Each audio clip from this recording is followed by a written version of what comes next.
iziphi isikhulu phezulu ukukhuluma ngazo mhlawumbe ngisho laba bathinta ezokuphepha bathi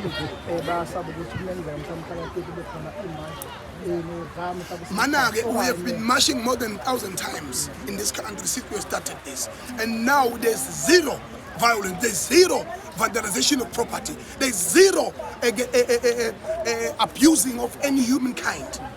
So now, why Mtakatete? They are politicizing the matter.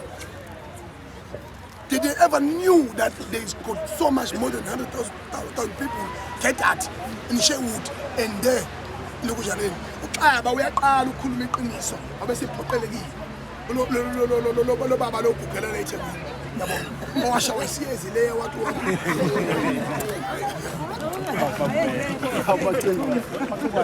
mhlawumbe indaba entanga ukuthi libaleke futhi indaba ethini sibafuna ukuninga commission udaba ethinta mana awusesiqedile ngalolu hayi ngakufanele uyofunda intatha zamafoni ayabona uyofunda mana awusesiqedile la okay asesiqedile yeah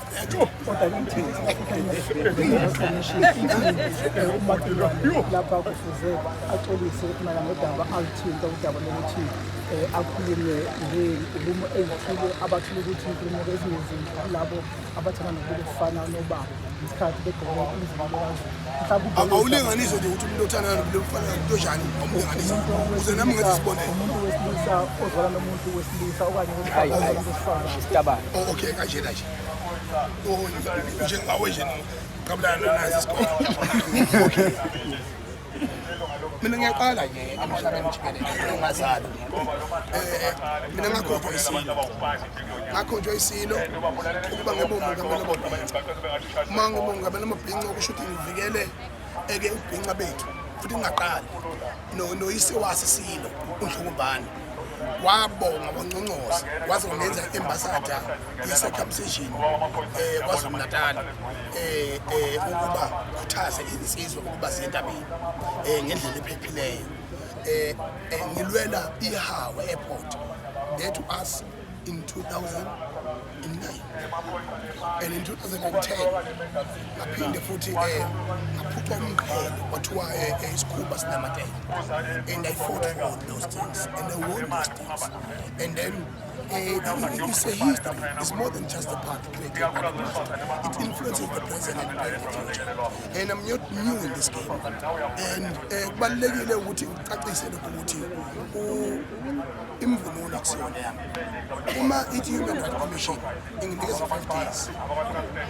ukuthi mina ngixolise ngiphinde ngiyofundiswa ukuthi itabane ijojwa kanjani ngikwazi uku-understand indaba yokutabana ngibona ngathi mina wayona Human Rights Commission ingikhulumela udoti wayona fanele iyejela wayona Human Rights Commission ngoba iviolate ilungelo lami mina engisona isitabane ekubeni mina ngacacisa bonke ukuthi sisebenzile nazo itabane umsakazweni ehlukahlukene naku-television nakuwonke ama-platforms we don't have a problem about their personality. We don't have a problem about their choosing ukuthi babe zitabane banukela nabothi sihlama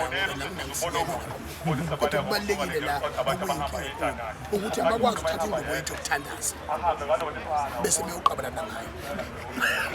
ngoba besebenzisa ukuthi banemali ngoba besebenzisa ukuthi bona bafundile bazogijima qala beku-Human Rights Commission i-wrong lento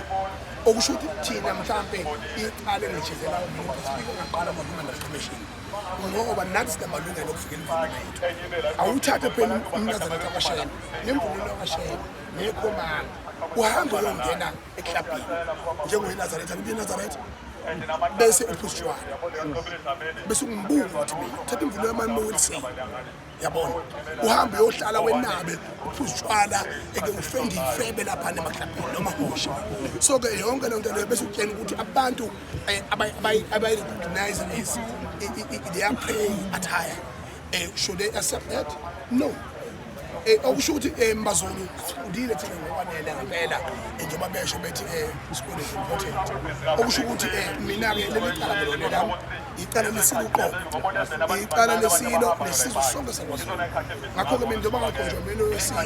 nangithatha kancane ngoba isilo sathi masingimemezela njengoba siyahlela manje-ke njalo mangiqhamuka abantu bavele befe ihlaya kodwa mina ngiyena sobahlala manje-ke kodwa ngoba kwahlekisile kodwa umuno wesilo ngiyawuhlonipha inje babele umninini umeluzi iy'nkomo esuke yilusila kuzona zakhe ngakho-ke mina ma bengathola uxolo oluvela kimi kuyobe kusho ukuthi mina sengumnikazi wemvumo okelona iqiniso lelo unomthebe wesizwe okuyisilo samabantu umisuzo ngasukuthini uyena umnikazi wemvumo bese kuzoba isizwe sonke sikazulu ngakho-ke ngithi mina nganza kwethu uma i-Human Rights Commission yayitabana zifuna uxolo zothola umnikazi ngoba mina njengomelusi anginalo uxolo mase zidla amasiko kanza kwethu ubuzo baba abubuzo umfana wenkomo sizocela namaphoyisa angahambi ngoba sacebisa kaPhawule